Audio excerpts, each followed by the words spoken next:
নীলার আজ বাসর। এই বাসর রাত যে তার জন্য কাল রাত সে কোনোদিনই জানতো না। খানিক আগেই সাজসজ্জা করে একেবারে হুড়পুড়ির মতো সেজেগুজে খাটের উপর বসে থেকে সে নাইমের জন্য অপেক্ষা করতে করতে সে নাইমকে নিয়ে কত কিছু ভেবেছে। একবার ভেবেছে আমাদের প্রথম সন্তান যদি ছেলে হয় তবে তার নাম দিবে নিবিড়, আর মেয়ে হলে নোলক। ভাবতে ভাবতে সে ভেবেছে। ছি, এসব কি ভাবছি। লজ্জায় নীলায় দাঁত দিয়ে জিভ কেটেছে 3বার। তারপর সে ভেবেছে নাইমকে আজ সে বলবে। শুনুন, আপনার কাছে আমার একটা চাওয়া আছে। নাইম যদি অবাক হয়ে বলে কি চাও তুমি আমার কাছে? নীলা তখন আস্তে করে নাইমের কানের কাছে তার মুখ নিয়ে এসে বলবে। আপনাকে আমি ভালোবাসতে চাই। নাইম কি তখন হো হো করে হেসে উঠবে? ডেকে তাকে জড়িয়ে ধরে বলবে। তুমি অনেক ভালো নীলা, অনেক অনেক ভালো। নীলা নিজেই ফেক করে হেসে উঠল। তারপর আবার জিভ কেটে বলল। আর হাসবো না। নাইম এসে যদি দেখে আমি হাসছি, তখন তো সে ভাববে আমি মনে হয় বোকা, নয়তো ভাববে আমার উপর জিনপরির কোনো আসর আছে। হাসবে না বলে জিভ কেটেও সে আবার হেসে উঠল। তারপর বলল, যা, এখন থেকে নাইম না আসা পর্যন্ত আমি হাসতেই থাকবো। কিন্তু মানুষ যা ইচ্ছে করে তা কি আর সবসময় করতে পারে? নীলাও পারল না। সে এখন আর হাসতে পারছে না, সে এখন কাঁদছে। কারণ বাড়িতে রেখে আসা তার ছোট্ট ভাইটির কথা তার খুব মনে পড়ছে। এই ভাইটির বয়স 6, নাম খালিদ। খালিদ তাকে ছাড়া একদিনও ঘুমাতে পারে না। রোজ দিন খালিদকে তার ছড়া শুনিয়ে ঘুম পাড়াতে হয়। আচ্ছা, আজ কি খালিদ একা ঘুমাতে পেরেছে? এসব কিছু ভাবতে ভাবতে বারবার সে ঘড়ি দেখছে। নাইম আসতে দেরি করেছে। আচ্ছা, নাইমটা তো গর্ধব কেন? সে কি জানে না বাসর রাতটা বাইরে ঘুরে কাটানোর নয়, এই রাতে স্বামী স্ত্রী দুজন একসাথে থাকতে হয়? নাইম যখন ঘরে ঢুকেছে তখন অর্ধরাত। নাইম পর্দার আড়ালে দাঁড়িয়ে থেকেই বলল, আসতে পারি? নীলা কি বলবে? আসুন।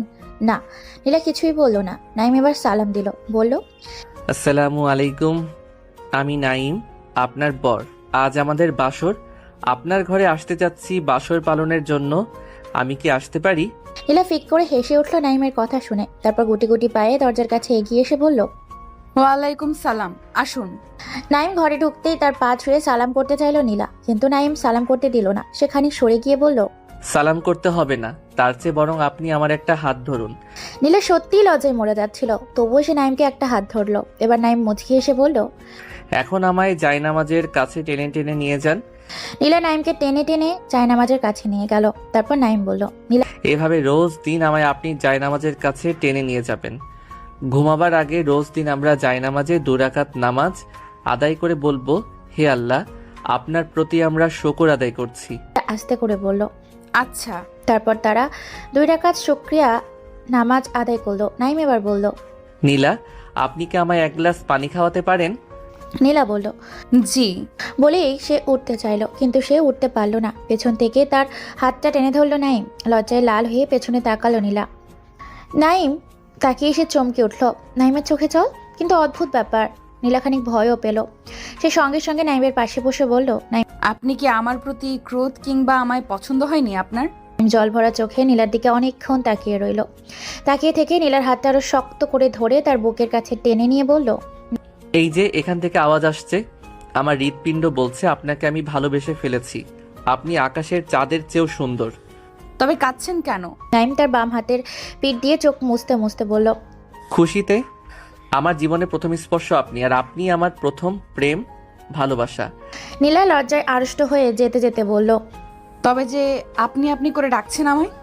নাইম বলল, আপন মানুষকে তো আপনি করেই ডাকতে হয়, তুমি করে ডাকতে আমার ভালো লাগে না। আমি আপনাকে সবসময় আপনি করেই ডাকবো।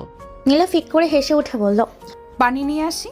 নাইম পেছন থেকে ডেকে বলল, পানির চেয়ে আপনার ঠোঁটের স্পর্শই ভালো হতো, একেবারে সারা জীবনের তিয়াস মিটে যেত। কথাটা শুনে এমন লজ্জা পেল নীলা, কিন্তু ভালোই লাগলো তার। টেবিলের উপর রাখা জগটার কাছে যেতে যেতে ভাবলো, কি রোমান্টিক মানুষ গো। নীলা জগ থেকে চকচকে লম্বা গ্লাসটায় 1 গ্লাস পানি ভরে নিয়ে এলো নাইমের কাছে। এসে সে অবাক হলো। মাত্র 1 মিনিটে কি করে একটা মানুষ ঘুমিয়ে যেতে পারে, তাও আবার জায়নামাজের উপর? আজ না আমাদের বাসর, তাছাড়া পানি খেতে চেয়েছিল আবার মানুষটা, নাকি মজা করে শুয়ে আছে এভাবে নাইম?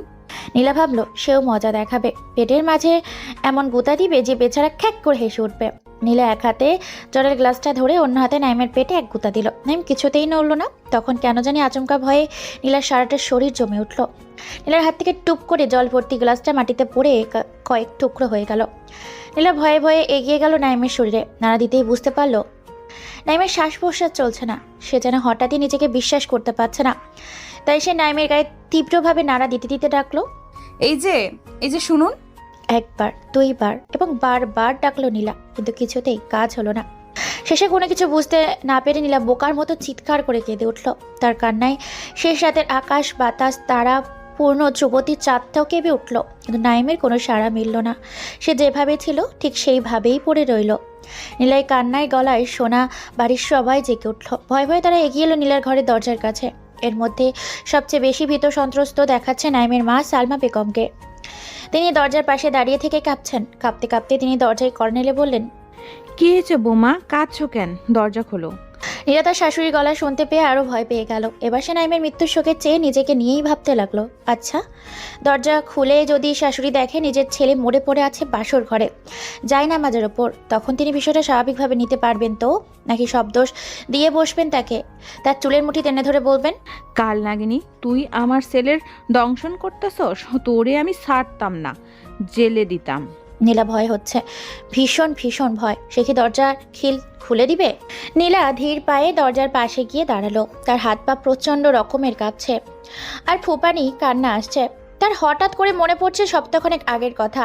সালমা বেগম তাকে ফোন করেছিলেন একদিন বিকালে। সে ফোন ধরেই বলেছিল, আম্মা কেমন আছেন আপনি? সালমা বেগম তার গলা মধুর করে বলেছিলেন, ভালো আছি আম্মা, তুমি কেমন আছো? শরীর ভালো আছে তো গো মা? আলহামদুলিল্লাহ ভালো আম্মা। খাওয়া দাওয়া করতেছো তো ভালো কইরা? দেখছি তুমি কিন্তু অনেক রোগা। রোগা থাকলে হইব কেমনে? স্বাস্থ্য হইল সুখের মূল মা। এখন থাইকা দিনে 5 বার কইরা খাইবা, খাইয়া স্বাস্থ্য ঠিক করবা। নীলা আস্তে করে বলল। আচ্ছা আম্মা। তারপর সালমা বেগম বললেন, মারে, নাইমের বয়স এখন 25, তার সাথে তোমার বিয়াও দিলাম। তবুও আমার মনে হয় কি জানো মা, নাইম বুঝি এখন এইটুকু পলা মাত্র। আসলে সন্তানরা তার মায়ের কাছে সব সময় ছোটই থাকে। নাইমের সাথে তুমি এখন থাইকা ঘর সংসার করবা। সে তোমার স্বামী মা, স্বামী হইল মাথার ছাদ গো মা। যার স্বামী দুনিয়ায় নাই সেই জানে স্বামী কি জিনিস।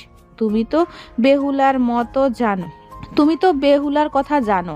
সেই বেহুলা তার স্বামীর জীবন ফিরাইয়া আনার লাইগা কত রাজ্যে গেল, কত কষ্ট সহ্য করলো। এটাই হইল প্রতিভক্তি মা। আবার স্বামীরও স্ত্রীর প্রতি অনেক দায়িত্ব। আল্লাহর নবী বলেন, স্ত্রী যদি বলে আমার স্বামী ভালো, তাইলে হাসরের দিন স্বামী সব অপরাধ মাপ। নীলার কানে বারবার এসে তার শাশুড়ির কথাগুলো বাজছে।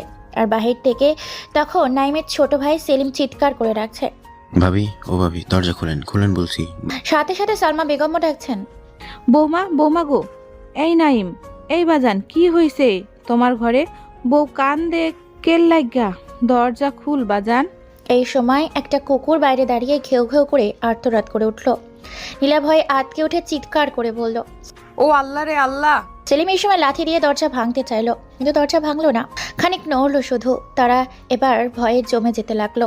সেলিম এবং তার মা দুজনেই কেমন বুদ্ধিশূন্য হয়ে গেল হঠাৎ। এখন তারা কি করবে, কিভাবে ঘরের ভিতর ঢুকবে, কিছুই বুঝতে পারছে না। কুকুরটা আবার ডাকলো, কিন্তু নীলা ভয় পেল না এবার আর। সে আল্লাহর নাম নিয়ে দরজার খিলে হাত দিল আর মনে মনে ঠিক করলো, ভয় পেয়ে কি হবে আর? যে নারীর স্বামী বাসর ঘরে তার স্ত্রীর সাথে মিলনের আগেই মারা যায়, তার আবার কপাল, সে তো বেঁচেও এখন মৃতের সমান। জীবনে কি ভুলতে পারবে কোনোদিন এমন একটি কাল রাতের কথা সে? অথবা তার জীবনে কি আর কোনোদিন স্বাভাবিক অবস্থা ফিরে আসবে? আজ থেকে সে তো সমাজের চোখে বিধবা সাজবে। খানিক পরে তার শরীর থেকে নেমে যাবে সকল সাজ সরঞ্জাম, গয়না, রঙিন শাড়ি। তারপর থেকে দেওয়া হবে সাদামাটা কোনো পোশাক। কি জীবন তার, কি নির্মম নিয়তি! আহা! খানিক পর হয়তোবা এই বাড়ির লোকারণ্য উঠবে লোকে। সবাই এসে ভিড় করবে তার চারপাশে। কেউ কেউ তার দিকে সন্দেহ চোখে তাকাবে।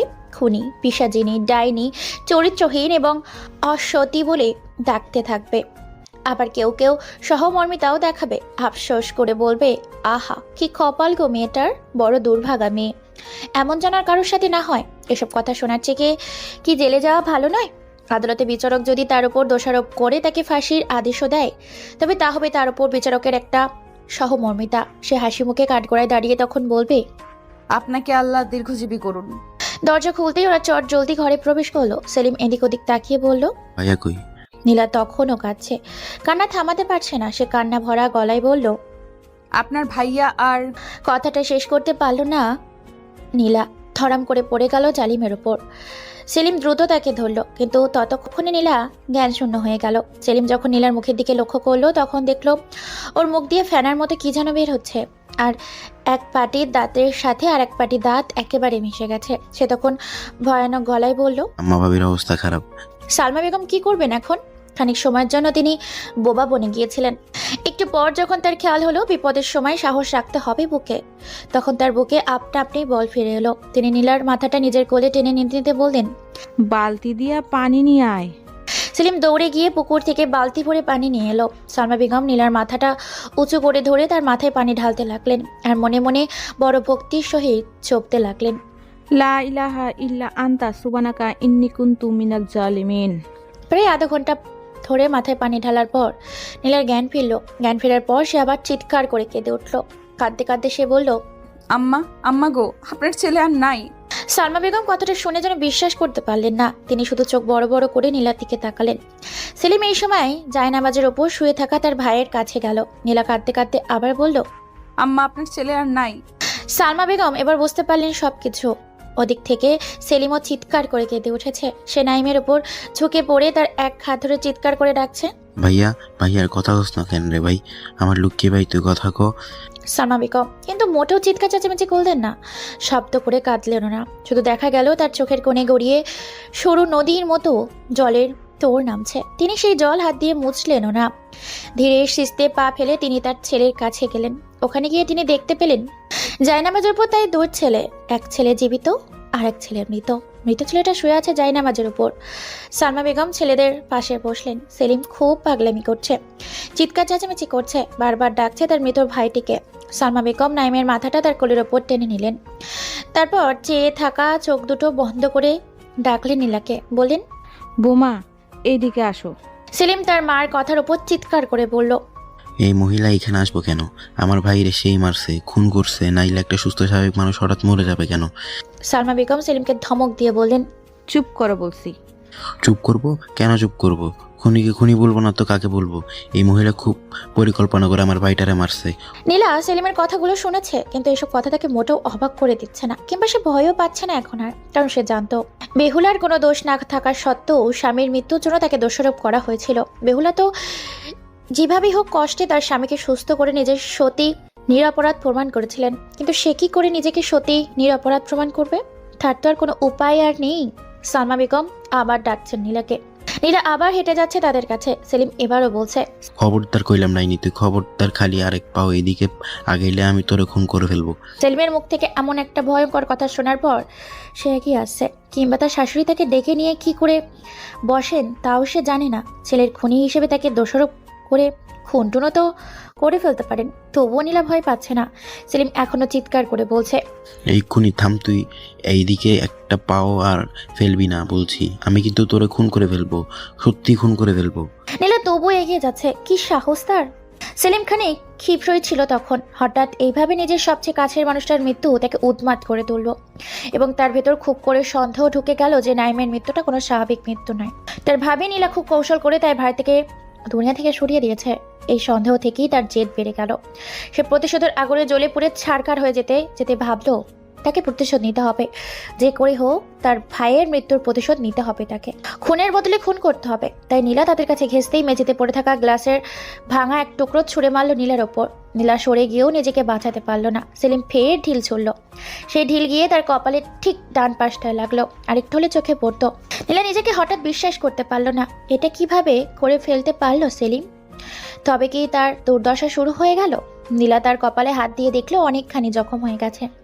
ওখান থেকে স্রোতের মতো রক্ত নামছে গল গল করে। সেই রক্তে ভিজে যাচ্ছে তার গলার এক পাশ, গলা আর বিয়ের রঙিন শাড়িখানিও। সে এখন হতভম্ব, স্থবির এবং ভীতগ্রস্ত হয়ে ঠায় দাঁড়িয়ে আছে। এক পাও নড়ছে না, যেন সে এখানেই শেকড় গেঁথে ফেলেছে আজন্মকাল দাঁড়িয়ে থাকার জন্য। সালমা বেগম মৃত ছেলের মাথা তার কোল থেকে নামিয়ে যত্ন করে জায়নামাজের উপর রেখে দৌড়ে এলেন নীলার কাছে। এসে নীলাকে আঁকড়ে ধরে বললেন, পাগল হইয়া গেছো ভাইয়ের লেগা ভাই? ও এসব কিছু বস্থাইকা করতাছে না মা। সেলিম পাগল হইয়া গেছে। নীলা কোনো কথা বলল না তার শাশুড়ির কথার পরে।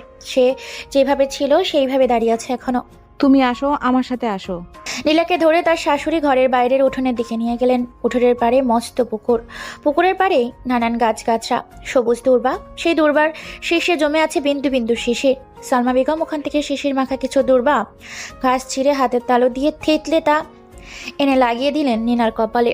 নীলা ব্যথায় তার জিভ দিয়ে দাঁত কামড়ে ধরল। সালমা বেগম আকাশের দিকে তাকিয়ে বললেন, চিন্তা করো না মা, সব ঠিক হইয়া যাব। আল্লাহ পাক সব ঠিক কইরা দিব। আর সেলিম তো তোমার ভাইয়ের মতোই, ওর আচরণ তুমি কিছু মনে কইরো না মা। ভাইয়ের এই মৃত্যু শেষ মাইনা নিতে পারতাছে না। দাফন কাপন হোক, দেখবা সব ঠিক হইয়া যাইব। না, সেলিমের আচরণ নীলা মোটেও কিছু মনে করেননি, বরং এটাই তো স্বাভাবিক। হঠাৎ একজন মানুষ বাসর ঘরে মরে পড়ে থাকবে আর তার আত্মীয় স্বজন তার সহজভাবে মেনে নিবে? এটা তো নিয়ম না। বরং নিয়ম হলো বাসর ঘরে যে নতুন বউটি আছে তাকে দোষারোপ করা, খতিয়ে দেখা তার কার সাথে প্রেমের সম্পর্ক আছে। এই প্রেমের জন্যই তো খুন। কিন্তু নীলার কাছে তার শাশুড়িকে স্বাভাবিক মনে হচ্ছে না। তিনি যে আচরণ করছেন তাও স্বাভাবিক নয়। কারণ পৃথিবীতে কোনো মাই তার সন্তানের মৃত্যুতে এমনভাবে সৌম্য শান্ত হয়ে থাকতে পারে না। কিন্তু তার শাশুড়ি তা পারছেন। কিভাবে পারছেন? এতটা পাষাণ হতে পারেন তিনি?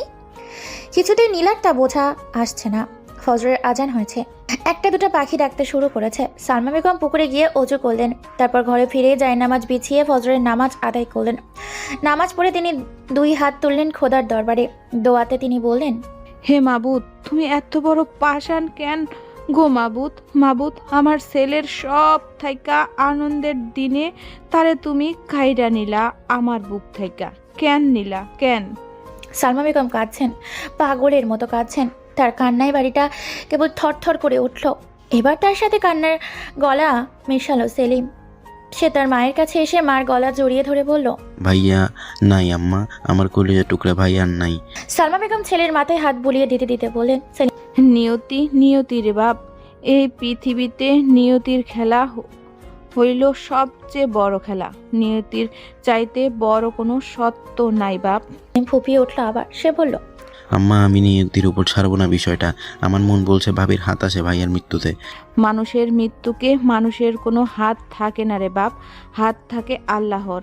তিনি ইচ্ছা করলেই মানুষ মরে, ইচ্ছা করলেই বাঁচে। সেলিম তার মার প্রতি ক্ষিপ্ত হয়ে উঠল। সে তার মাকে ছেড়ে দিয়ে সরে গিয়ে বলল, আম্মা, তুমি ডাইনির পক্ষ নিচ্ছ? সালমা বেগম তার ছেলের দিকে সৌম্য শান্ত চোখে তাকিয়ে বললেন, আমি সত্যের পক্ষ নিছি। মরা মানুষ নিয়ে মিথ্যা নাটক সাজানো আমি পছন্দ করি না। নাটক? নিজের সন্তানের আকস্মিক মৃত্যুতে তুমি সহজ দেখছো? কঠিন কইরা দেখলে কি হইব বাপ? কঠিন কইরা দেখলে কি তোর ভাই ফিরে আসবো? সেলিমের এখন যা রাগ পাচ্ছে, সে তবুও শান্ত ভঙ্গিতে বলল, মৃত্যুর পর কেউ ফিরে আসে না, কিন্তু তার মৃত্যুর জন্য যে দায়ী শাস্তি হলে সে সুখ অনুভব করে, তার আত্মা শান্তি পায়। সালমা বেগম বললেন, চুপ কর তো বাপ। আত্মীয় স্বজনরে খবর দে, পাড়া প্রতিবেশীদের জানা। তারা যত জলদি আইব তত জলদি দাফন কাফন হইব। ভাইয়ের দাফন কাফনের ব্যবস্থা কর, তার আত্মা কষ্ট পাইতাছে। আত্মীয় স্বজনদের খবর দে, জলদি কর সব কিছু। সেলিম মায়ের কথা মতো ঘর থেকে বেরিয়ে গেল। পাড়া প্রতিবেশী আর আত্মীয় স্বজনদের কাছে খবর পৌঁছাতে হবে, জলদি করতে হবে সবকিছু। মায়ের আদেশ, মায়ের আদেশের পর আর কোনো কথা নেই সন্তানের। সালমা বেগম সব কথা শুনছিল ওই ঘর থেকে। নীলা সে দৌড়ে এসে তার শাশুড়ির কোলের ওপর জলের মতো ঝাঁপিয়ে পড়ে চিৎকার করে কেঁদে উঠল।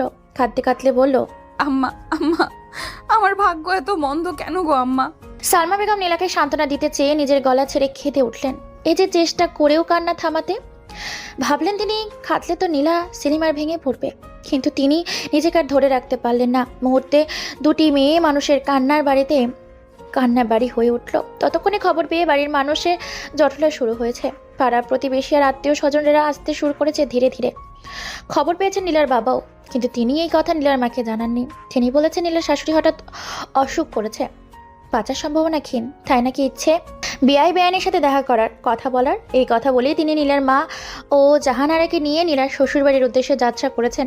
সত্যিটা জানলে সহজে মানতে পারবেন না বলেই তিনি মিথ্যা বলেছেন তার স্ত্রীর কাছে। সেলিম খুব পাগলামি করছে। একবার বটি নিয়ে নীলার কাছে দৌড়ে গিয়ে তাকে খুন করে ফেলতে চেয়েছে। কিন্তু বাড়ি ভর্তি মানুষের জন্য সে পারেনি। তাকে ধরে ফেলে, তার কাছ থেকে বটি কেড়ে নেওয়া হয়েছে। সে এখন বাড়ির পেছনে শিউলি গাছের নিচে বসে আছে। ওখানেই একদল মানুষ নাইমের জন্য কবর খুঁজছে। সে কবর খোঁড়ার কাজে তদারকি করছে। একবার সে এখানেও পাগলামি করেছে। কবর খুঁড়তে থাকা মানুষের মধ্যে থেকে একজনকে সে জিজ্ঞেস করেছে, খবর এত ছোট কেন? যাকে সে জিজ্ঞেস করেছে তার বয়স 40 পেরিয়েছে। মধ্যবয়স্ক লোকটি বিজ্ঞের মধ্যে বলল, মাপজব কইরা লইছি, কোনো সমস্যা নাই। সমস্যা আছে, আপনার মাপ ঠিক হয়নি। আপনি আমাদের দুই ভাইয়ের মাপ নিয়ে কবর কুড়েন। এই কবর আমাদের দুই ভাইয়ের কবর, জোড়া কবর। সেলিমের কথা শুনে ওই লোকটা এমন ভয় পেল যে সঙ্গে সঙ্গে কবর থেকে উঠে বাড়ির দিকে দ্রুত পা ফেলে চলে গেল। পেছন থেকে ডেকেও আর তাকে পেছন ফেরাতে পারলো না। সে ভয় পেয়েছে, ভীষণ ভয়।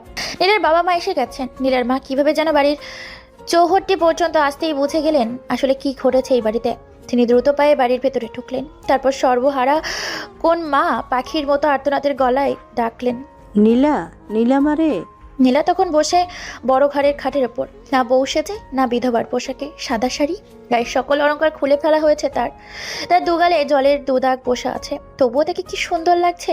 নীলার চারপাশেই মেয়েদের ভিড়। কৌতূহলী মহিলারা জানতে চাইছে কিভাবে কি হলো। এক মহিলা তার কানের কাছে গিয়ে ফিসফিস করে বলল, মেলামেশার পরে মারা গেছে নাকি আগে? নীলা কোনো উত্তর দেয়নি। এই সময় আবার দরজার পাশে দুটো মহিলা তাকে নিয়ে কথা বলছে। একজন বলছে, আমার মন বলে কি বউ, ওইখানে একটা বিরাট রহস্য আছে। কি রহস্য আছে? অপর মহিলাটি চোখ কপালে তুললো। তারপর যে মহিলাটি কথা বলতে শুরু করেছিল সেই ফিসফিস করে বলল, বউডারের সুবিধার মনে হইতাছে না, খারাপ মায়া, চরিত্রের সমস্যা আছে। দেখো না এখনো মায়ার চেহারা কেমন উজালা, যেন খুশিতে আত্মহারা। দেখো দুদিন পর সব ক্লিয়ার হয়ে যাইব, পানির মতো। নীলা শুনেছে, স্পষ্ট শুনেছে। ঠিক এই সময় বাহির থেকে তার মা ডেকে উঠেছে। নীলা গলা শুনে বুঝে ফেলেছে তার মা এসেছে। সে সঙ্গে সঙ্গে বিছানা থেকে লাফিয়ে নেমে দরজা পেরিয়ে বাইরে চলে গেল। বাইরে গিয়ে তার মাকে জড়িয়ে ধরে আকাশ পাতাল কাঁপিয়ে চিৎকার করে দ্বিতীয়বারের মতো জ্ঞান হারিয়েছে। কিন্তু উপস্থিত অধিকাংশ মেয়ে মানুষই তার জ্ঞান হারানোর চেয়ে চরিত্র নিয়ে আলোচনা করতেই বেশি মজা পাচ্ছে। কেউ কেউ বলছে, দেখো দেখো, নতুন বউ কি করে দৌড়ে ঘর থেকে বেরিয়ে গেল। ছি ছি ছি ছি ছি, অসত্যি চরিত্রহীন। দুপুর দুটো, আকাশে কড়া রোদ। লাশ জলদি দাফন করতে হবে। জানাজা হয়ে গেছে। খাটিয়া করে কবরের পাশে লাশ নিয়ে যাওয়া হচ্ছে। বাড়িতে কান্নার রোল পড়েছে। এত মানুষ কাঁদছে যে এখান থেকে নীলা কিংবা সালমা বেগমের গলা আলাদা করা যাচ্ছে না। লাশ যখন খাটিয়া থেকে নিয়ে যাচ্ছে তখন নীলা চিৎকার করে ডেকে উঠল, একটু রাখুন প্লিজ, একটু রাখুন। বাড়ির সবাই হঠাৎ কান্না ভুলে গিয়ে নীলার দিকে তাকিয়ে আছে। খাটিয়া বহকেরা থমকে দাঁড়িয়ে গেছে বাড়ির আঙিনায়। তারা কেউই বুঝতে পারছে না নতুন এবং বিধবা বউটি হঠাৎ তাদের থামতে বলল কেন। নীলা দৌড়ে আসছে। তার পিছনে উঠছে লম্বা কালো চুল। তার পেছনে ধুলোয় পড়েছে সাদা আঁচলখানি। নীলা খাটিয়ার ওপর ঝুঁকে গিয়ে কাফনের কাপড়টা নাইমের মুখ থেকে খানিক সরিয়ে নিয়ে অনেকক্ষণ ধরে তাকিয়ে রইল। তারপর যখন তার চোখ ভিজে উঠেছিল জলে, তখন সেই জলে বা হাতের পিঠ দিয়ে মুছে ভেজা গলায় বলল, আপনি যে আমায় ছেড়ে এইভাবে একা একা চলে যাচ্ছেন, আমার কি হবে বলুন তো? আপনি এমন স্বার্থপর কেন? আমি কিভাবে একা বেঁচে থাকবো এই পৃথিবীতে? আপনাকে যে আমি ভালোবেসে ফেলেছি। আপনি কি জানেন না নারীরা খুব মায়াবতী হয়? বিয়ের পর নারীরা শুধু তার স্বামীকেই ভালোবাসে। আপনি কি জানেন না একজন নারীর কাছে তার স্বর্গ তার স্বামী? তারপর সে নাইমের মুখে কপালে নাকে খানিক ছুঁয়ে দিল তার হাত। তার ভেজা হাতের স্পর্শে কি পাচ্ছে নাইম? মানুষ মৃত্যুর পরেও কি তার প্রিয়জনদের স্পর্শ পায়? যদি পেত তবে তার মাঝে এখন তার মরে যাওয়া স্থনটি পড়ে গড়াগড়ি করে রোদন করছে। তা টের পেত নীলার ভালোবাসা, সেলিমের ভ্রাতৃত্বের দৃঢ়তা। ওরা জানতো নীলা সহজে লাশের কাছ থেকে সরবে না। তাই তারা নীলার বাবাকে ডাকলো। ফৈজুর রহমান তার শক্ত হাতে নীলাকে জাপটে ধরে রাখলেন। আর সেই সুযোগে তারা লাশ নিয়ে চলে গেল কবরের কাছে। নীলা কাঁদছে, রোদন করে কাঁদছে আর বলছে, আপনি তো বলে গেলেন না আমি এখন কি করব। আপনি না বলেছিলেন আপনাকে রোজ দিন জায়নামাজের কাছে হাত টেনে টেনে নিয়ে যেতে? এখন তো আপনিই চলে গেলেন। আপনি কি ভীষণ মিথ্যাবাদী, আপনি কি ভীষণ মিথ্যাবাদী। নীলার বাবা ফজলুর রহমান মেয়েকে কত করে যে সান্ত্বনা দিচ্ছেন, কিন্তু এতে কোনো কাজ হচ্ছে না। নীলা কাঁদছে, যেন কাঁদতে কাঁদতে সেও আজ মারা যাবে। সেলিম আবার পাগলামি শুরু করেছে। নাইমের লাশ কবরে নামাতে দিচ্ছে না। চিৎকার করে কাঁদতে কাঁদতে বলছে, আমি ভাইকে ছাড়া থাকতে পারবো না, আমি ভাইকে ছাড়া থাকতে পারবো না, আমি ভাইকে কবর দিতে দিব না। সবাই বুঝ দিচ্ছে কিন্তু কাজ হচ্ছে না। তার মা এলে কাজ হবে, মাকে মানবে এই ভেবে তার মাকে ডাকা হলো। সালমা বেগম এসেছেন। তার ভেতর পুরে ছাড়খাড় হয়ে যাচ্ছে, তবুও তিনি এমন ভান করছেন যেন তিনি শক্তপোক্ত আছেন। তিনি ছেলেকে আদেশ করলেন, বাবা এই দিকে আয়, আয় আমার কাছে আয়। সেলিম তার মার ডাকে সাড়া দিয়ে সঙ্গে সঙ্গে মার কাছে এলো। সালমা বেগম ছেলেকে জড়িয়ে ধরে বললেন, আমার এক সেরা চইলা গেছে, তুই যদি এমন করস তখন আমার কি ভালো লাগে বাপ? সেলিম কাঁদতে কাঁদতে বলল। আমি পারি না, ভাইকে বলতে পারি না আমি আম্মা। সালমা বেগম ছেলের সাথে নানান কথা বলতে লাগলেন। তখন নানান বোঝ দিলেন ছেলেকে, আর সেই সুযোগে তারা কবর দিয়ে ফেললো নাইমের। সাথে সাথে সেও কবরে বাঁশ দিয়ে বেড়া দিয়ে দেওয়া হলো। কালকের জীবন্ত হাসি খুশি মানুষটা এখন কবরের ভেতর। আহা, কি জীবন, ক্ষুদ্র জীবন। জাহানারা বলছে নীলাকে সাথে করে বাড়ি নিয়ে যাবেন। স্বামীহীন মেয়ের তো আর এখানে থেকে কোনো লাভ নেই। তাছাড়া এমন না যে তার মেয়ের বিয়ের বছর খানিক পর স্বামী মারা গেছে, এমনকি দিন দশকও নয়। বাসরের আগেই যে মৃত্যু। তিনি আর মেয়েকে বিধবা হতে দিবেন না, কিছুতেই না। মেয়েকে তিনি বললেন এইসব সাদামাটা কাপড় ছেড়ে তার রঙিন কাপড় পরতে। তার মেয়ে বিধবা নয়, এটাই তিনি প্রমাণ করতে চাইছেন। কিন্তু নীলা তা মানছে না। সে তার মায়ের কথায় প্রতিবাদ করছে, বলছে বিয়ের পর কোনো মেয়ের স্বামী মারা গেলে সে বিধবাই হয় মা। জাহানারা মেয়ের কথায় চমকে গিয়েছেন। তিনি বললেন বিয়ের পর? কিন্তু তোদের বিয়ের কার্যবালিতে এখন শেষ হয়নি। আম্মা, কবুল বললেই বিয়ে হয়ে যায়। আমি কবুল বলেছিলাম এবং মন থেকেও তাকে মেনে নিয়েছিলাম। আমার স্বামী মারা গেছে, আমাকে 4 মাস এখানে থাকতে হবে। এর আগে কোনোভাবেই বাড়িতে যাব না আমি। ফজল সাহেব বললেন এটাই বরং ভালো। অবশ্য সালমা বেগম এই বিষয় নিয়ে কিছুই বললেন না। তিনি শুধু নীলাকে বললেন মাগো, তোমার যা ইচ্ছা তাই করো। তুমি যদি মনে করো বাড়ি চলে যাইবা যাও, এখানে থাকার ইচ্ছা হইলে থাকো। তোমার মনের অবস্থা খারাপ তা আমি জানি। আমার কোনো অধিকার নাই তোমার উপরে জোর খাটাবার। নীলের কেন জানি এই মহিলাকে খুব আপন মনে হচ্ছে। হঠাৎ কেন জানি মনে হচ্ছে এই মহিলাকে ছেলে কিছুতেই কোথাও যেতে পারবে না। চলে গেলে তিনি অনেক কষ্ট পাবেন, অনেক অনেক কষ্ট পাবেন। তার চেয়ে কষ্ট করে হলেও সে এখানে 4 মাস থাকবে, শাশুড়ির পাশে থাকবে। তাছাড়া এই বাড়িতে তার স্বামীর ছায়া আছে। এই ছায়া ছেড়ে কি সে কি করে চলে যাবে? নীলা বলল আব্বা, আমি এখানে থাকবো। ফয়জুল সাহেব বললেন আচ্ছা, এখানেই থাকো তুমি মা। আমি কয়েকদিন পর পর তোমারে আইসা দেখা যাব। তোমার মার ইচ্ছা হইলেও সেও আসবো। নীলা বলল আচ্ছা। তার বাবা মা চলে যাওয়ার সময় নীলের খিজে কষ্ট হলো। সারা সন্ধ্যা সে বিছানায় পড়ে থেকে বালিশে মুখ ডুবিয়ে কেঁদেছে আর ভেবেছে মাত্র একদিন আগেই তার জীবনটা কি সুন্দর ছিল। বাসর ঘরে ফুল সজ্জিত বিছানায় বসে বসে কত স্বপ্ন সে মনে মনে এঁকেছিল। সে কি তখন জানতো তার একটি স্বপ্ন আর পূরণ হবে না? নীলা ফুপিয়ে কান্না করছে। আজ তার বাবা মার সাথে খলিদ আসেনি। খলিদের কথা জিজ্ঞেস করেও নি তাদের কাছে। কিন্তু এখন খুব মনে পড়ছে ছোট ভাইটির কথা। খুব কষ্ট হচ্ছে তার, খুব কষ্ট। হঠাৎ তার পিঠে কোমল একটি হাতের স্পর্শ পেল। সঙ্গে সঙ্গে চোখ ফিরিয়ে সে দেখলো তার শাশুড়ি এসে বসেছেন পাশে। তার হাতে প্লেট ভর্তি গরম খিচুড়ি। সেই খিচুড়ি সে সাদা ধোয়া উঠছে কুণ্ডলি পাকিয়ে। সালমা বেগমের কাছে পেয়ে আরো কান্না বেড়ে গেল। সালমা বেগম তার মাথায় হাত বুলিয়ে দিতে দিতে বললেন কান্দো না মা, কান্দলে তো আর মানুষ ফিরবো না, বরং কষ্ট পাইব তার রুহু। মা, সারাদিন তুমি কিছু মুখে দেও নাই, এখন খিচুড়িটা খাও মা। নীলা তার ভেজা গলায় বলল কিভাবে খাবো আমি আম্মা? আমার গলা দিয়ে খাবার নামবে না। নীলার মুখ ভেঙে আবার কান্না আসছে। সালমা বেগম বললেন না খাইলে কেমনে হইব মা, শরীর তো ভাইঙ্গা পড়বো। খাও মা, লক্ষ্মী মা আমার। সালমা বেগম তার মুখের কাছে এনে লনা ধরলেন। নীলা জানে তার শাশুড়িও সারাদিন কিচ্ছু মুখে তোলেনি। সে তার শাশুড়িকে বলল আপনি যদি খান তবে আমিও খাবো আম্মা। সালমা বেগম বললেন আমিও খাই আম্মা, এই দেহ খাইতাছি। বলেই সালমা বেগম নিজের মুখে এক নলা ভাত নিলেন, তারপর নীলার মুখেও দিলেন। কি কষ্ট হলো যে সেই ভাত খেতে নীলার। রাতে নীলা তার শাশুড়ির সাথে ঘুমাতে গেল। ঘুমাবার আগে তার শাশুড়ি নাইমের বিষয়ে কত কি গল্প করলেন। নীলা সেসব মনোযোগ দিয়ে শুনলে এবং অন্ধকারে চাপা স্বরে কাঁদল। আগের রাতে ঘুম না হওয়ায় সারাদিন কান্নাকাটি করায় সালমা বেগমের শরীর ছিল ক্লান্ত, তাই তিনি হঠাৎই ঘুমিয়ে গেলেন। তার ঘুম যখন ভাঙলো তখন রাত 3টে। তিনি ঘুম থেকে উঠে বিছানায় শূন্যতা অনুভব করলেন। তিনি তার ডান পাশে হাতটা বিছানার উপর রাখলেন, কিন্তু নীলা স্পর্শও পেলেন না। খুব ভয় পেয়ে গেলেন তিনি। সঙ্গে সঙ্গে টর্চ চালালেন। আর তখনই তার ভয়টা আরো বেড়ে গেল, কারণ ঘরের দরজাটা ছিল খোলা। তিনি চিৎকার করে ডাকলেন সেলিম, সেলিম। সেলিম তার ঘর থেকে জলদি বের হয়ে এলো। সেও ঘুমিয়ে গেছিল। সালমা বেগমের ডাকে হঠাৎ জেগে উঠেছে। সে ভীত সন্ত্রস্ত গলায় বলল কি হয়েছে আম্মা? সালমা বেগম কাঁপা কাঁপা গলায় বললেন বৌমা ঘরে নাই। ঘরে নাই মানে? সালমা বেগম বললেন আমি ঘুমাইয়া গেছিলাম, ঘুম থেকে উঠা দেখি বিছানায় আমার পাশে সে নাই। তারপর লাইট জ্বালাইয়া দেখি দরজা খোলা। সেলিম এখন কি করবে বুঝতে পারছে না। তার মনে হচ্ছে নীলাকে এখানে রাখা ঠিক হয়নি, না রাখাই ভালো ছিল। তার ভয় হচ্ছে, ভীষণ ভয়। আর মনে হচ্ছে নীলা মেয়েটি সাধারণ কোনো মেয়ে নয়, সে অনেক ধূর্ত। তার চরিত্রে রহস্য আছে, গভীর রহস্য। সেলিম ভাবছে, আর তার ভাবনাকে এলোমেলো করে দিয়ে হঠাৎ সালমা বেগম বললেন, আমার পেছন পেছন আয় বাপ। সেলিম কিছুই বুঝতে পারছে না তার মার কাণ্ড কারখানা, তবে তার মায়ের আদর্শ তার কাছে হোক পালন করতেই হবে। সে হাঁটছে, তার মায়ের পিছু পিছু হাঁটছে, কিন্তু বুঝতে পারছে না তার মায়ের রাতে যাবেটা কোথায়।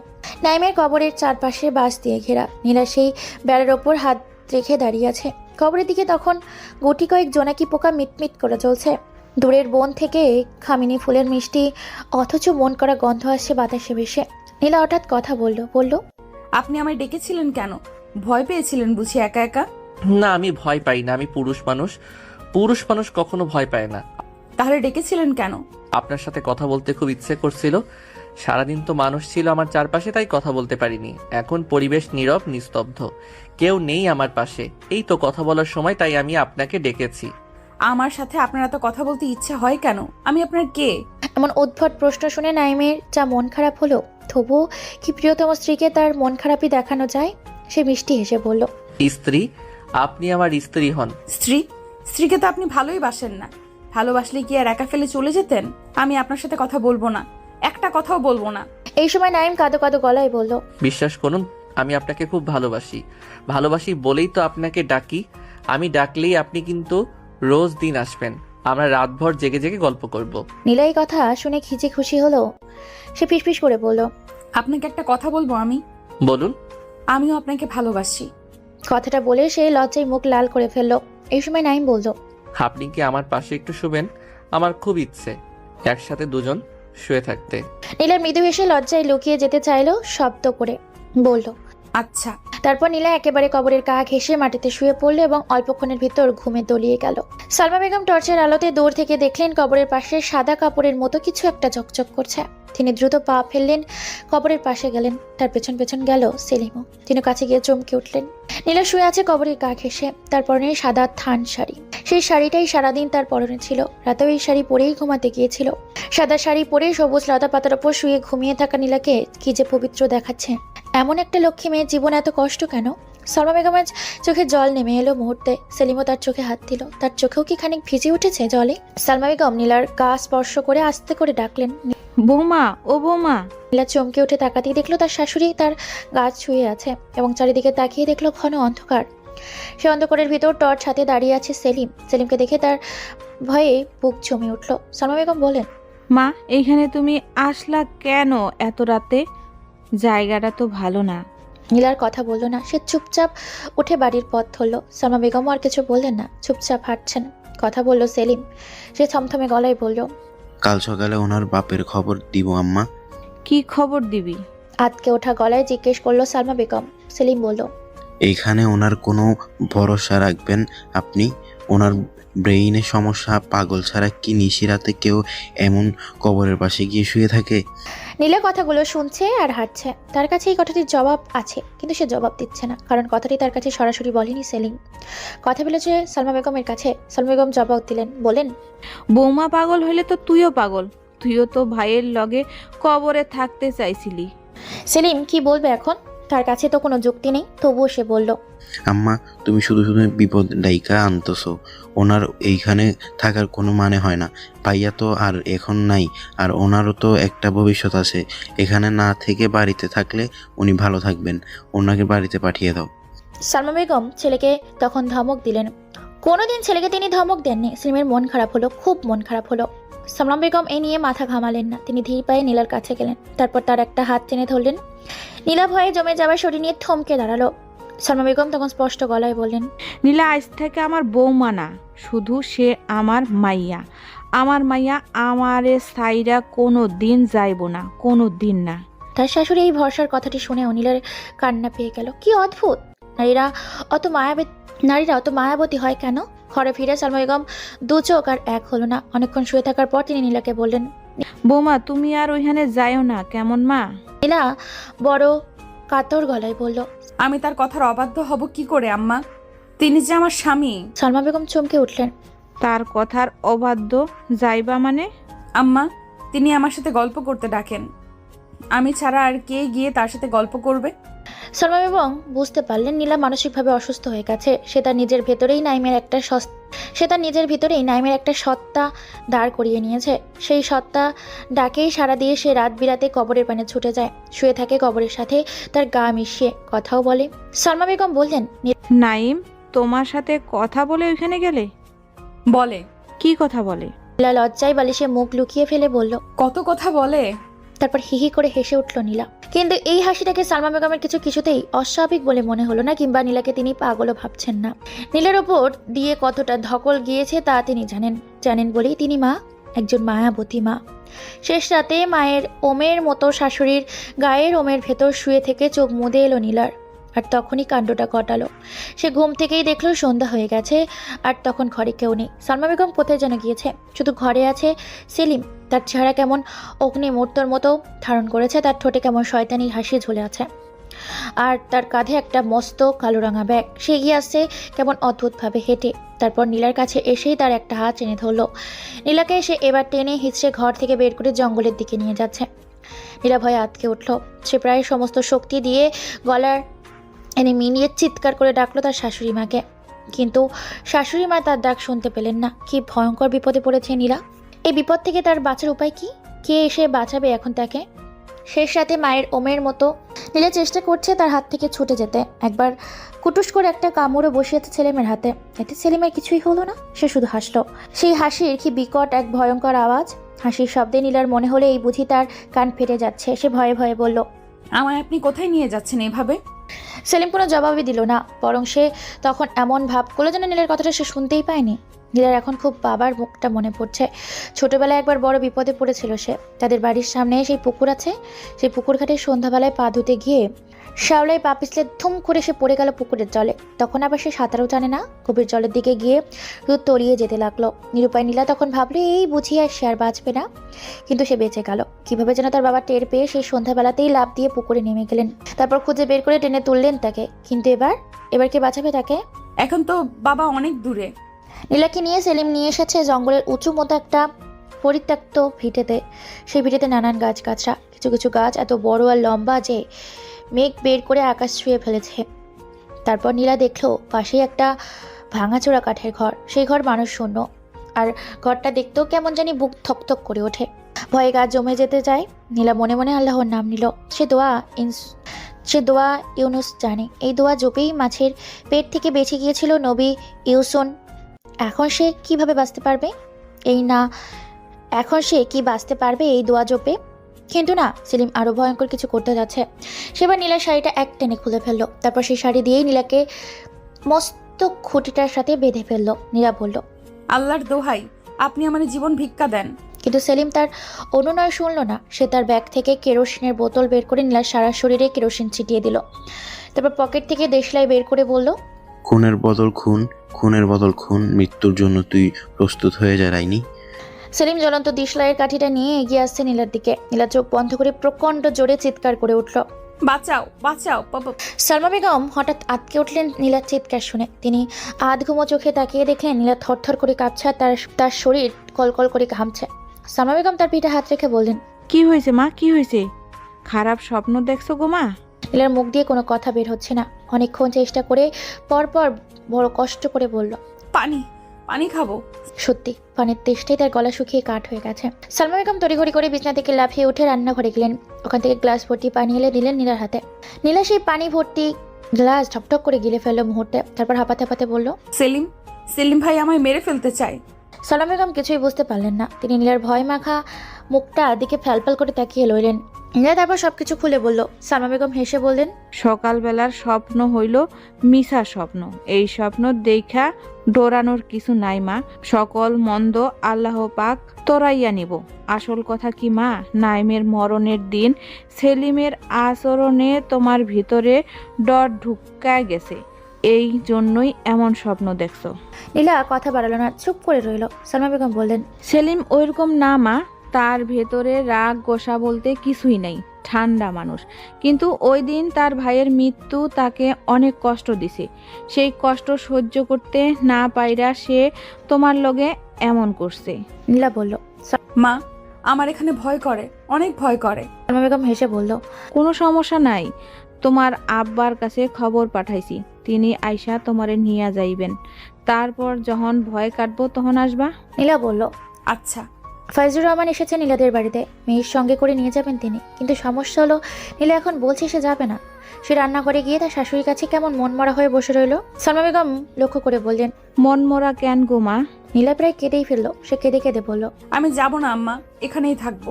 সালমা বেগম হাসলেন, তারপর নীলার কাছে এসে জড়িয়ে ধরে বললেন, কান্দনা কইলাম, আমি জানতাম মারে সাইরা মেয়ে কোনো দিন যাইতে পারবো না, কোনো দিন না। ফয়জুর রহমান মেয়েকে পাগলের মতো ভালোবাসেন। নীলা যখন বাবার কাছে এসে দাঁড়িয়ে বলল, আব্বা আমি 4 মাস পরে যাব এখান থেকে, এখন যাব না। ফয়জুর রহমান খিলখিল করে হেসে উঠে বললেন, ঠিক আছে মা।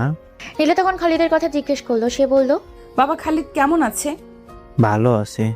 আমার কথা জিজ্ঞেস করে না? করে তো, প্রথম প্রথম কাঁদতো তোর লাইকা, এখন অবশ্য কাঁদে না, মাঝে মধ্যে মনে হইলে জিজ্ঞাসা করে। বুবু আসবা কখন? নীলার কেন জানি হঠাৎ কান্না পাচ্ছে। সে এবার জিজ্ঞেস করলো, খালিদ কি একা একা ঘুমাতে পারে? তার মার সাথে ঘুমায়। নীলার এবার যা কান্না পেল, সে সত্যিই হাউমাউ করে কেঁদে উঠল। কাঁদতে কাঁদতে ভাবলো, মানুষ বড় অদ্ভুত প্রাণী, তাদের জীবন কারোর জন্য থেমে থাকে না। যেমন খালিদের থাকছে না তার জন্য, কিংবা তার থাকছে না খালিদের জন্য। ফয়জুর সাহেব খারাপ লাগছে, খুব খারাপ লাগছে। তার কান্না আসছে বুক ভেঙে, কান্না আসছে তার মেয়েটির কষ্টের কথা মনে করে। আহারে, এমন লোককে একটা মেয়ের জীবন কি করে এমন হয়ে গেল? অন্য কারোর মেয়ের তো এমন হলো না। তিনি কি কত বড় পাপ করেছেন যে এত বড় একটা শাস্তিটা তার মেয়েকেই শুধু পেতে হলো? সময় কারোর জন্য থেমে থাকে না, বয়ে চলে যায় তার আপন গতিতে। নীলার বিয়ের আজ 2 মাস 16 দিন পূরণ হলো, আর তার বিধবা হওয়ার আজ 2 মাস 15 দিন। এই সময়ের প্রত্যেকটা সেকেন্ড জানে নীলার দীর্ঘশ্বাস কতটা ভারী। সে এখন শব্দ করে কাঁদতেও পারে না, সে কাঁদে নীরবে, চুপি চুপি, অন্ধকারে, যেন কেউ দেখতে না পায় তার এই আহাজারি, তার এই কষ্ট, তার এই দুঃখ। কিন্তু একজন ঠিকই দেখতে পায় তার এই কষ্ট। তিনি জানেন তার দীর্ঘশ্বাসের ওজন। বিকালে দগদগে সূর্যের তেজ হারিয়েছে অনেকখানি। নীলা রোজ দিনের মতো নাইমের কবরের কাছে অনেকক্ষণ দাঁড়িয়ে থাকার পর বাড়ি ফিরছিল। এমন সময় সে মধ্যবয়স্ক 2জন মেয়ে মানুষের গলায় থমকে দাঁড়ালো। ওরা কথা বলছে ঘরের বারান্দায় বসে। একজন নীলাদের ঘরের কাজের মেয়ে কুলসুম, আর অন্যজন বাড়ির খালেদা দাই বলছে, মানুষের কইনারা মাছ চায় মাসির দরদ বেশি, নাইলে কি আর নিজের বাপ মা ধুইয়া মরাপতি মায়ের সেবা লাইগা পইয়া থাকে কোন মানুষ? কুলসুম তখন খিলখিল করে হেসে উঠে বলল, না গো বুবু, তুমি ঘটনা ধরতে পারো নাই। মার চেয়ে মাসির দরদ বেশি, স্বামীর চেয়ে দেবরের দরদ বেশি। বলি আবার হেসে উঠল কুলসুম। খালেদা দাই কথাটা শুনে চোখ কপালে তুলল, তারপর অদ্ভুত কণ্ঠে বলল, হাত ছাইনি। কুলসুম জীবনও মিছা কথা কয় না বাবু, সে তার স্পষ্ট নয়নের দেখা কথা কয়। কুলসু কি দেখছো তো? সিলান কিছু দেখছো তো? বুবু তুমি অক্ষণ যাও তো, আইসা শুনবো পরে। অক্ষণি যাইয়াম গা, খালি ক সিলান কিছু দেখছো তো? তয় দেখছি না তো কি, রাত নিশি হইলেই বুড়া শাশুড়িরে ঘুম পাতাইয়া থুইয়া দেওরের সন্নিধ্য তা দেয় ইয়া আসে সাতচুন্নি। বলেই অশ্লীল হাসিতে ভেঙে পড়ে কুলসুম। খালেদা দাই দ্রুত পায়ে কেটে পড়ে। নীলা তখন মনে হয় তার পায়ের নিচ থেকে মাটি বুঝিয়ে আর নেই। সে কেমন অসহায়ের মতো আকাশের দিকে তাকায়, তারপর দেখে তার চোখ দুটো জলে জ্বলে উঠেছে। সে এবার দ্রুত হেঁটে ঘরের ভিতর ঢুকে যায়। ঘরের ভেতর ঢুকে দরজা ঠাস করে বন্ধ করে দেয়। তারপর বিছানার উপর উপর হয়ে পড়ে ঠেস বালিশের ওপর পেট গুজে মুখ গুজে ডুকরে কেঁদে ওঠে। আহা, সে কি কান্না! তার নিজেকে খুব অসহায় মনে হচ্ছে, খুবই অসহায়। নীলা ভাবছে তার নিজের কথা, মেয়ে হয়ে জন্মানোর অপরাধের কথা। এখানে থাকা কি আমার ঠিক হচ্ছে না? তবে আমাকে নিয়ে সমাজের সবাই সমালোচনায় মেতে উঠেছে। এই জন্যই তো সেলিম ওই দিন বলল আমাকে বাড়ি চলে যেতে। সে বাড়ি চলে যাবে, এখানে আর এক মুহূর্তও না। নীলা চিঠি লিখলো, তার বাবার কাছে চিঠি লিখলো। সেই চিঠিতে লিখতে গিয়ে চোখের জলে ভিজে উঠলো অক্ষর। সে আবার সেই চিঠি ছিঁড়ে ফেললো, তারপর আবার লিখলো, আবার ছিল। কেন এমন করছে সে? নীলা কি করবে কিছুই বুঝতে পারছে না। সে এখন ভাবছে এতদিন তো সে সহ্য করেছে, এখন আর কটা দিন? এই তো 4 মাস হয়ে এলো। সে কষ্ট করে থাকতেই হবে তাকে। সালমা বেগম কলে ছিলেন না, তিনিও বাড়িতে বেড়াতে গিয়েছেন। ওখান থেকে এসে দেখলেন নীলার চোখ মুখ লাল, ফুলে ফেপে উঠেছে। তিনি দেখেই বুঝলেন নীলা কেঁদেছে। সালমা বেগম তার কাছে গেলেন, তারপর নীলার মাথায় হাত বুলাতে বুলাতে বললেন, মন খারাপ মা? নীলা কথা বলতে পারল না, তার কান্না এসে গেল। সে কাঁদো কাঁদো গলায় বলল, আমার কষ্ট হয় আম্মা, আমার কষ্ট হয়। সালমা বেগম তাকে সান্ত্বনা দিলেন, বললেন, আল্লাহ পাক সব সমাধান করবেন মা, আল্লাহ পাক সব সমাধান করবেন। কিন্তু নীলা জানে তার জীবনে কোনো সমাধান নেই। কিভাবে সমাধান হবে? একমাত্র মৃত্যুই তার সহজ সমাধান। মৃত্যুর আগে তার আর নাইমের কাছে যাওয়া সম্ভব নয়। সে রাতে নীলা এক অদ্ভুত সুন্দর স্বপ্ন দেখলো। সে দেখলো ওই দিনের স্বপ্নের ভিটেখানি এখন একটা ফুলের বাগান। সেখানে কত জাতের ফুল ফুটে আছে, কত রঙের প্রজাপতি পাখি। আর ভাঙা ঘরটা এখন নতুন, কি যে সুন্দর লাগছে দেখতে। সে দাঁড়িয়ে আছে ঘরের সামনে, তার পরনে লাল টুকটুকে একটা শাড়ি। সে অপেক্ষা করছে একজনের জন্য। সে একজনটাকে নীলা দেখলো সামনের রাস্তা দিয়ে নীল পাঞ্জাবি পরে কে একজন এগিয়ে আসছে। নীলা ভালো করে দেখার চেষ্টা করলো মানুষটাকে, কিন্তু সে স্পষ্ট দেখতে পাচ্ছে না। স্বপ্নেই তার কান্না পেয়ে গেল। ঘুম ভাঙলো তার কান্না নিয়ে। কিন্তু আজকের কান্না সে শাশুড়িকে দেখালো না। সে নাইমের কাছে গিয়ে সব কিছু বলবে বলে বিছানা থেকে ধীর পায়ে উঠে টিপ টিপ পায়ে দরজা খুলে চলে গেল নাইমের কবরের কাছে। কিন্তু ওখান থেকে সে এলো প্রচণ্ড কান্না নিয়ে, কারণ নাইম আজ তার সাথে কোনো কথা বলেনি। সে তার সাথে নিয়ে রাগ করে বুঝতে পারছে না। ঘরে ফিরতেই নীলা দেখলো সালমা বেগম জেগে উঠেছেন। তিনি তাকে দেখে বললেন, নাইমের কাছে গেছিলাম মা? নীলা কাঁদো কাঁদো গলায় বলল, জি আম্মা। তারপর সে কারো কান্নায় ভেঙে পড়লো। কাঁদতে কাঁদতে সে বলল, তিনি আমার সাথে কথা বলেন না আম্মা, আমার সাথে কথা বলেন না। সালমা বেগম নীলার দিকে তাকিয়ে তার কান্না দেখছেন আর মনে মনে জপছেন, পৃথিবীতে এমন পবিত্র মেয়ে আমি আর দেখিনি, পৃথিবীতে এমন পবিত্র মেয়ে আমি আর দেখিনি। নীলা চলে যাবে তার বাপের বাড়ি। সকালবেলা তার বাবা ফয়জুর সাহেব এসেছেন। বাবাকে কতদিন পর দেখছে নীলা। ফয়জুর রহমান ঘরের দৌড়ে এসে যখন নীলার মাকে ডাকলেন, তখন নীলা খুব অভিমান হলো। তার বাবা অনেক দিন ধরে তাকে দেখতে আসে না, এই জন্য সে মনে মনে ঠিক করেছে আজ বাবার কাছেই যাবে না, লুকিয়ে থাকবে। কষ্ট পেয়ে বাবা বুঝুক আপন মানুষদের অবহেলার কি যন্ত্রণা। কিন্তু নীলা কি কষ্ট দিবে তার বাবাকে? ফয়জুর রহমান যখন দ্বিতীয়বার মা বলে ডাকলেন তাকে, তখন ঘরের দরজায় এক টানে খুলে পাগলের মতো দৌড়ে বেরিয়ে গেল বাবার কাছে। তারপর বাবার বুকে জলের মতো ঝাঁপিয়ে পড়ে হাউ মাউ করে কেঁদে উঠল। এ যে কত অভিমানের কান্না, কত ভালোবাসার কান্না, তাকে সহজে দুবাক্যে প্রকাশ করা যায়? ফয়জুর সাহেবের বুকে নীলা ছোট ছোট কিল বসিয়ে কান্না ভেজা গলায় বলল, আব্বা, তুমি আমায় ভুলে গেছো, তোমরা সবাই আমায় ভুলে গেছো। আমি অপয়া হয়ে গেছি না আব্বা? ফয়জুর সাহেবের দু চোখ জলে ভরে গেল। তার জল তেষ্টাই শুকনো গলা কান্নায় জমেছে অনেক। তার এই মুহূর্তে মনে পড়ছে সে ছোট্ট নীলার কথা। তিনি তখন ঢাকায় থাকেন, একটা ফার্মে চাকরি করেন। বাড়ি ফিরেন অনেক দিন পর পর। সেই অনেক দিন পর পর ফেরার কারণে নীলা প্রথম অভিমান করে থাকতো, কিন্তু এক দুইবার মায়া ভরে ডাকলে আর গা ধরে থাকলে পারতো না, তখন দৌড়ে এসে ঝাঁপিয়ে পড়তো বুকের ওপর। তারপর তার বুকের ওপর ছোট ছোট গোল গোল হাতের কিল বসিয়ে বলতো, আরো কোনোদিন দেরি করে আসবা তুমি, আরো কোনোদিন দেরি করে আসবা। যদি আরেকবার দেরি করে আসো তবে কিন্তু মেরে ফেলবো তোমায়। ফজলুর রহমান চোখ থেকে জল নেমে পাঞ্জাবি ভিজে যাচ্ছে। তিনি হঠাৎ কেঁদে উঠলেন শব্দ করে। এক অপার্থিক দৃশ্য, বাবার মেয়ে দুজন দুজনকে জড়িয়ে ধরে কাটছে। এমন দৃশ্য বড়ই মায়াময়। সালমা বেগম এই দৃশ্য দেখে আবেগপ্রবণ হলেন। অনেক কষ্টে নিজের কান্না আড়াল করে বললেন, বিয়াই বাপ মেয়ে কান্দনের অনেক সময় পাবেন, এখন ঘরে আসেন। অনেক দিন পর আপনারে পাইছি, এই সময়টা আপনার সাথে আনন্দে কাটাইতে চাই। ফজলুর রহমান বড় কষ্টে নিজেকে সংবরণ করলেন। তারপর নীলাকে শান্ত করে তার একটা হাত ধরে ঘরে এলেন। নীলা তার বাবার সাথে খাটের ওপর বসতে বসতে বলল, খালিদ কেমন আছে আব্বা? ভালো আছে, আমার সাথে আসতে চাইছিল, আনি নাই আমি। আনলে না কেন বাবা? বড় অভিমানী গলায় কথাটা বলল নীলা। ফজলুর রহমান বলেন, আজ তো তুই আমার সাথে যাবি, আনলে আর লাভ কি? ছোট মানুষ, শুধু কষ্ট করে হেঁটে আসবে। এই সময় ঘরে এলো সেলিম। সে এসে সালাম দিয়ে জিজ্ঞেস করলো ফজলুর রহমানকে। নীলা তখন ওখান থেকে উঠে চলে যেতে যেতে বলল, তোমরা কথা বলো আব্বা, আমি শরবত নিয়ে আসি।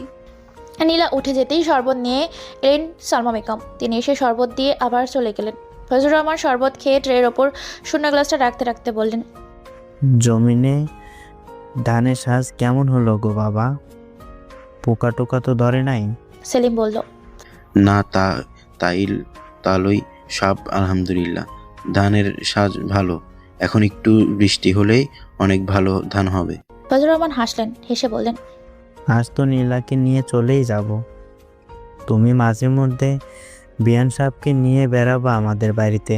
ফজলুর রহমানের কথাটা শুনে সেলিমের কেন জানি হঠাৎ কষ্ট অনুভব হলো।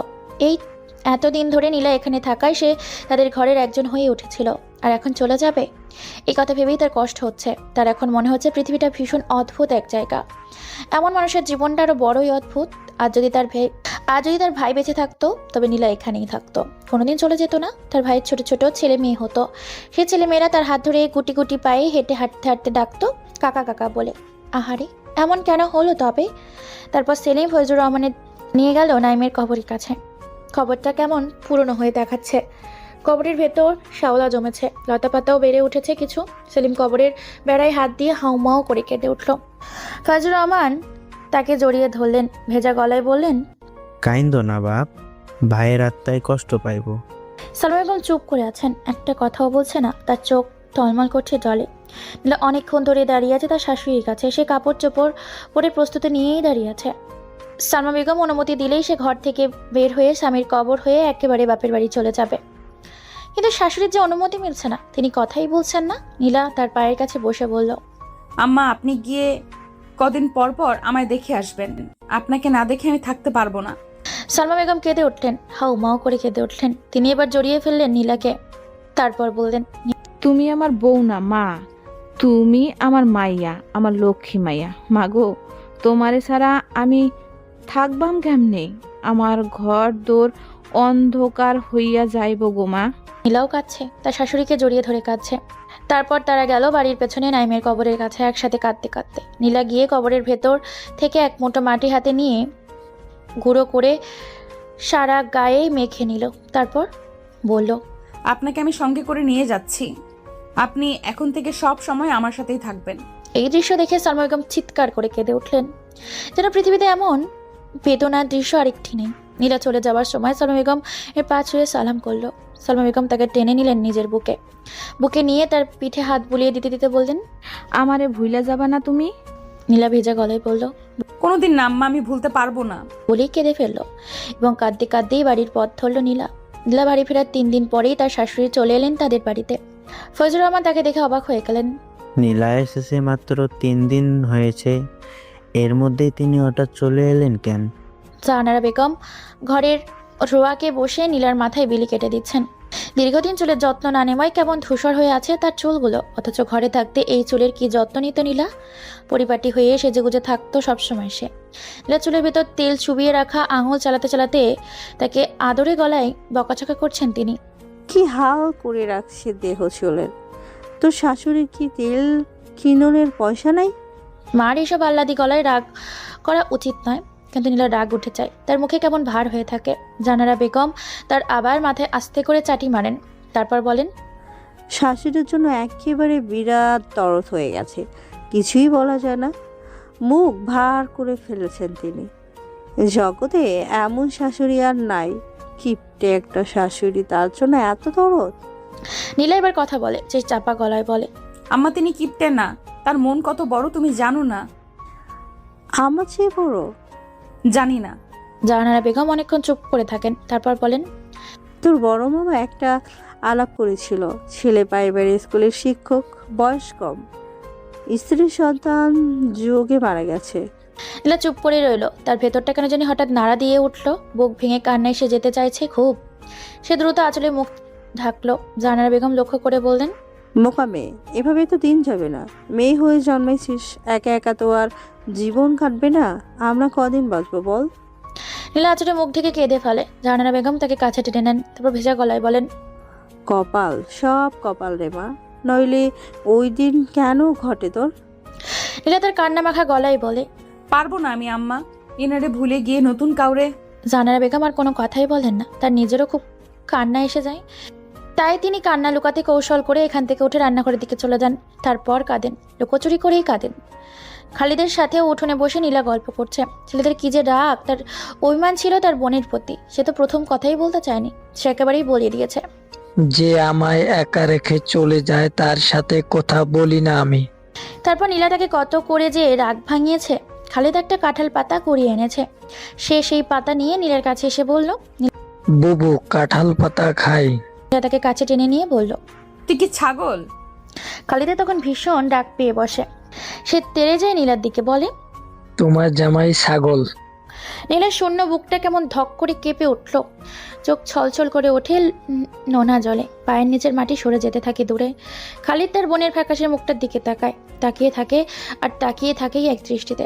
ফয়জুর রহমান খেতে কুমড়োর মাচা বাঁধিয়েছে, খেতে গা ঘেঁষে ছুটে গেছে শহরের দিকে কাঁচা সড়ক। সেই সড়কে একজন মেয়ে মানুষকে হেঁটে আসতে দেখে তিনি হঠাৎ থমকে গেলেন। এই মহিলাকে তিনি চিনেন, নীলার শাশুড়ি সালমা বেগম। তিনি বুঝতে পারলেন নাই কিছু। নীলা বাড়ি ফেরার 3 দিন পরেই তার শাশুড়ি চলে এলেন তাদের বাড়িতে। ফয়জুর রহমান তাকে দেখে অবাক হয়ে গেলেন। নীলা এসেছেন মাত্র 3 দিন হয়েছে, এর মধ্যেই তিনি হঠাৎ চলে এলেন কেন? সালমা বেগম দূর থেকেই চিনে ফেললেন ফয়জুর রহমানকে, তাই কাছে এসে বললেন, থাকতে পারলাম না বেয়াই, মেরে সাইরা কি একলা একলা থাকন যায়? এই 3 দিন আমার কাছে মনে হয়েছে 3000 বছর। ফয়জুর রহমান অবাক হলেন ঠিকই, কিন্তু এমন ভাব করলেন যেন সালমা বেগম এখানে হঠাৎ করে চলে আসাটা অস্বাভাবিক কিছু নয়। ফয়জুর রহমানের মাছে বাঁধার কাজ রেখে সালমা বেগমের ব্যাগটা হাতে নিয়ে বললেন, আসেন বিয়ান সাহেব। তারপর যেতে যেতে কত কথা বললেন তারা। সালমা বেগম জিজ্ঞেস করলেন নীলার কথা, আর ফয়জুর রহমান জিজ্ঞেস করলেন সেলিমের কথা, গোহালের গরু বাছুরের কথা, ধানি ক্ষেতের কথা। জাহানারা বেগম নীলার শাশুড়িকে এইভাবে হঠাৎ আসতে দেখে চমকে উঠলেন। মনে হলো তিনি রাগও পেয়েছেন খানিক। কেন জানি তার ঈষৎ রাগ সালমা বেগমের প্রতি। মেয়ে বিধবা হলো বলেই কি না কে জানে, কিন্তু এতে সালমা বেগমের কি দোষ? তিনি তো ছেলে হারিয়েছেন, এই জন্যই তিনি দুশবেন কাকে? নীলা এসে সালমা বেগমকে সালাম করলো। সালমা বেগম তাকে বুকে টেনে নিয়ে কপালে চুমু খেলেন, তারপর বললেন, লক্ষ্মী মা আমার। নীলা বলল, আম্মা আপনি কেমন আছেন? সালমা বেগম বলল, মাগো, তোমারে ছাড়া এক দণ্ড ভালো থাকতে পারি নাই আমি। আমার কিছু ভালো লাগে না, খালি কান্দন পায়। নীলা বলল, আমারও খারাপ লাগে আম্মা।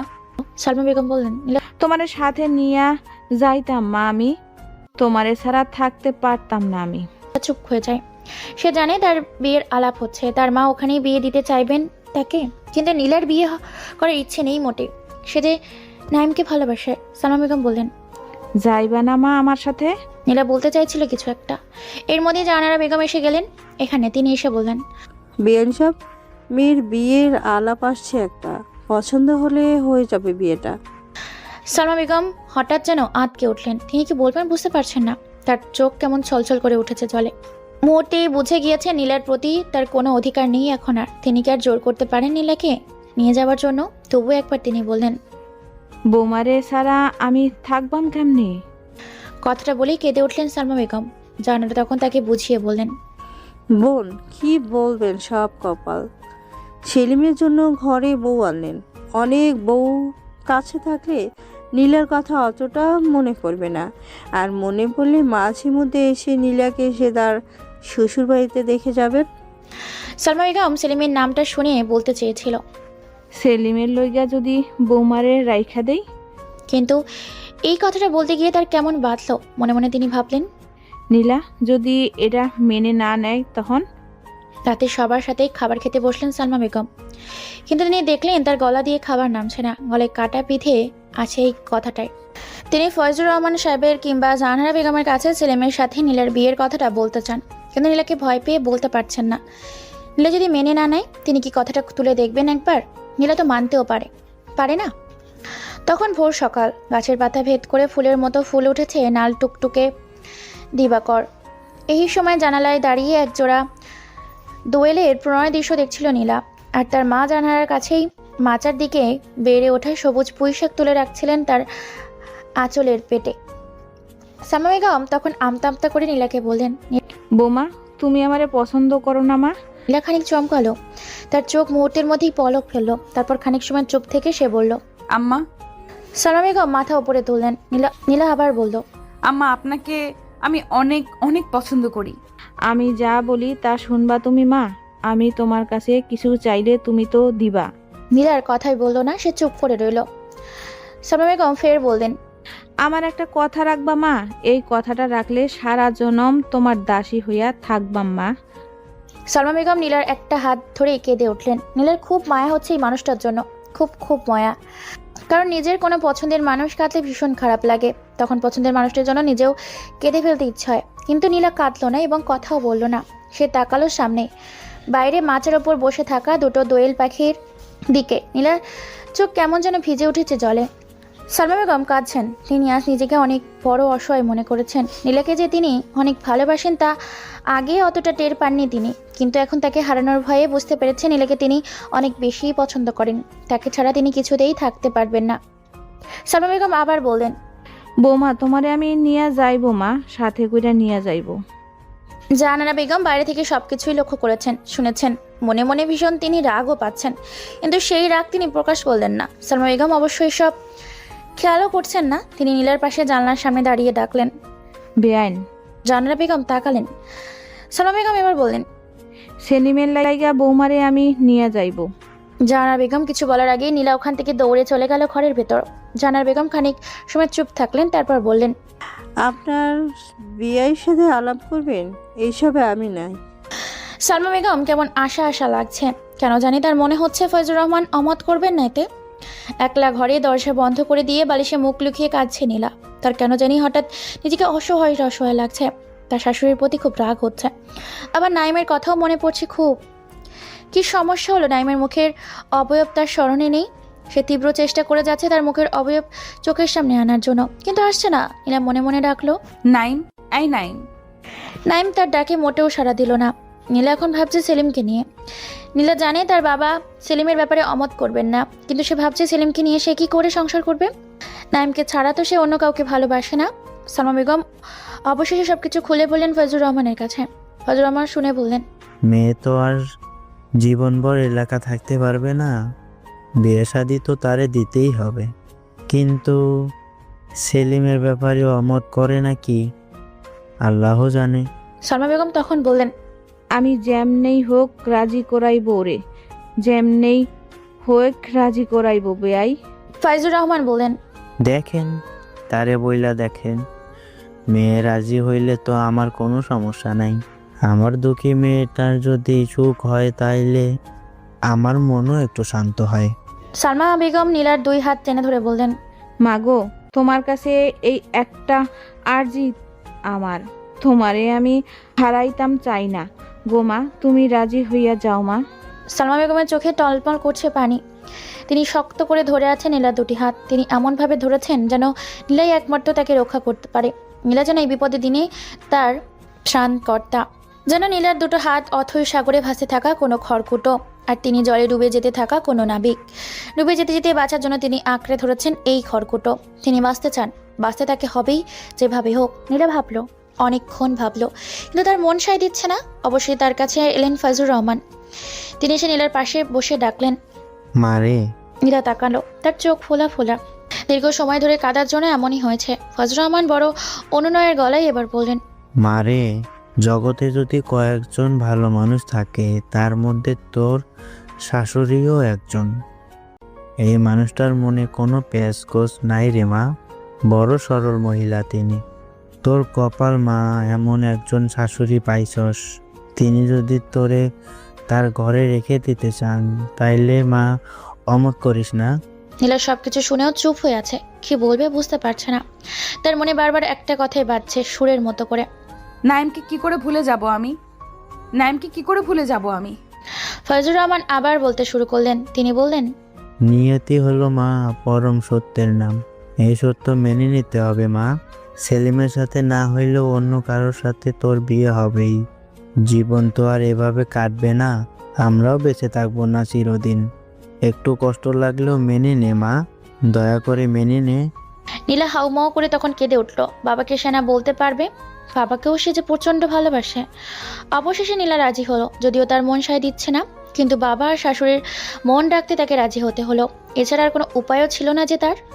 মানুষ তো বরাবরই এমন, বাস্তবতার কাছে তাকে হার মানতে হয় বারবার। পরম সত্য নিয়তিকে তার মাথা ঠুকে প্রমাণ করতে হয়।